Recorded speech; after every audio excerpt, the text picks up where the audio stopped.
Hello everyone, in today's video I just wanted to go over some of the things that you can do with American Truck Simulator to make it a little bit more of a better experience. Um, Lately I've found quite a number of things to do just to make the whole game a little bit more realistic and a little bit more fun for me to play. For a while this was really just down to what mods you used, but there's some other things you can do um, outside of that to make the game more enjoyable for you. So to give you an idea of what I mean, the first thing I wanted to show is this plugin that was made. What it does is it just completely revamps the force feedback for if you have a Logitech force feedback wheel, so G25, G27, or its successors, the G29 or G920. I have a link to it here in the description to a forum post I made for how to install it, and in that there's a link to the original forum post over on the SCS forums. It's a little bit outdated. Some of the links in that are a little bit dated, and there isn't too much information about how to actually install it, so my post on FSUK will include all that. So if you use a Logitech wheel, I highly recommend it. So one of the other things that came about somewhat recently is it was a Kickstarter project. It's a replacement knob for many of the PC steering wheels, such as Logitech, Thrustmaster, and I think now it works for some of the Fanatic shifters as well. But as you can see here, it's a replica of an actual truck shifter. So it has the range and the splitter on it. This really, in my opinion, adds a lot to the experience, and for the longest time I was getting a little bit bored of ATS. But since I started using this, I found it really enjoyable, so I'll have a link to that as well if you want to order your own. One of the other things you can do, and this may be good for some of you who aren't getting very good frame rates, but still want some of the nicer graphic settings like anti-aliasing and that, there's a program out there called Reshade. I'm still kind of new with this myself, but it's basically a standalone program that it basically does your own post-processing for games, so you can configure it for basically any game you want. On the website there is a list of what games it's compatible with and how well it works with them. It also depends on the API that the game uses to render, so just be aware of that. But it is said to work with Euro Truck Simulator and American Truck Simulator. I'm still kind of figuring it out myself, but the regular in-game anti-aliasing really, it takes a lot of your PC's horsepower to run. So if you like to have it on but it's giving you less than ideal frame rates, then I highly suggest you take a look at this. There's also a guide on how to set it up posted by James Pants over at ats.world, so I'll have a link to that as well.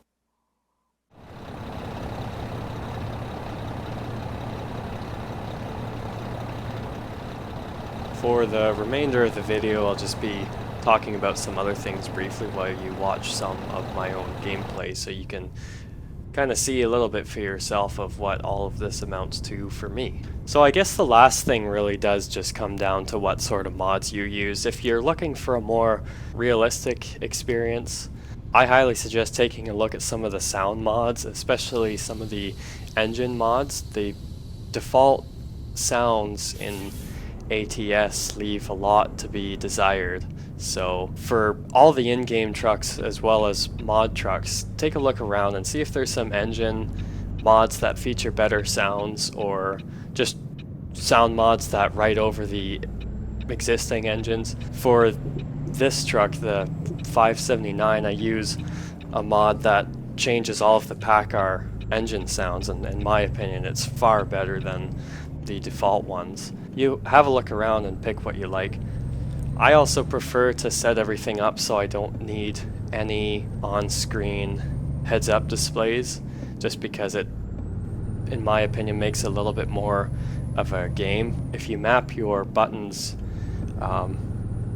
in such a way that it works for you to easily look around when you're in cab, that's kind of ideal. I actually use a button to look right whenever I want to look in my passenger side mirror instead of having it on screen. So it takes a little bit of getting used to it, especially if you're used to having it on screen all the time. That's a personal preference of mine. It's nice too, all the trucks in the game so far have a dashboard GPS, so you don't have to have the pop-up one. And your whole instrument cluster contains everything else that you need, your speed, RPM, even your gear if you don't have an 8 shifter and you're just shifting with the sequential gearbox. So I'll just briefly go over some of the other mods that I use. I'll try to link as many of them as I can in the description. I use Coyote's air brake sounds and Coyote's parking brake sounds. So they just change the air brake sounds for both your foot brake and your parking brake. You can kind of hear that throughout the gameplay here. I use a physics mod too that kind of tweaks the suspension a little bit, but the main reason why I use it is because it changes how the engines in the truck fall off. So when you let off the gas, the RPM lowers a lot slower. It's a little more realistic. So if you do clutchless shifting like I do, it's a little easier and again more realistic. I also use a mod called Realistic Mirror Field of View. You can see in my main mirrors that the image is a lot bigger, and this is a little more realistic, and it makes it a lot easier to reverse. I use a mod for realistic headlighting. It doesn't make a huge difference, but I use an accessories pack for my W900 as well as the Real Engines and Sound mod for that. You can see how I use that in my other gameplay video where I drive my W900. I use the Chrome trailer wheels version 2.0. That just does exactly what it says. It adds nicer looking wheels to all the trailers. And then finally I use the longer yellow lights mod, so all the traffic lights stay on yellow for a little bit longer.